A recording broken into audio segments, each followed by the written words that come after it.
Hello guys! Ayan, kakain na naman kami nitong aming favorite na sour fruit gummy. Oh my God. Ayan. At isang what flavor is yours? Strawberry. Ayan, strawberry flavor yung kanya. Favorite niya talaga yan. Siya talagang umuubos nito. Ayan. Yung isang ganito guys, may laman na tong 30 pieces. Ayan, pwede itong pantinda sa mga sari-sari store or tindahan kung meron kayo. Ayan, pwede din namang sa mga anak nyo lang kung mahilig sila sa mga ganitong gummy candy. So, ito, favorite ko to si Cola. Cola flavor.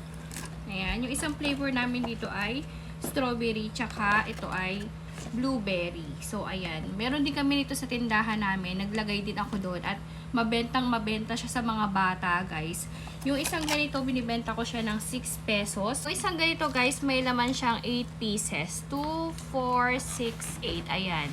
Sobrang sarap nito, guys. Yung lasa niya, matamis na medyo maasim. Kaya nga siya sour fruit gummy. At sobrang sarap niya. Malambot din siya, guys. As in, gummy talaga. So, ganyan. Kaya gustong-gusto ito ng mga bata. Sarap ito, guys, as in, promise. Kung magbebenta kayo nito, okay na okay. Kasi mabili talaga siya. Tsaka kung may hilig yung mga anak nyo sa mga gummy na candy, pwede to. Iba't ibang flavor meron sila. Merong cola, may strawberry, may blueberry, may orange, meron din silang grape. So, mamimili na lang kayo. Yung presyo pala nito, yung tatlong ganito, tatlong ganito, 360 pesos lang. Tapos, pag gusto niyo ng dalawang ganito lang, 245 pesos.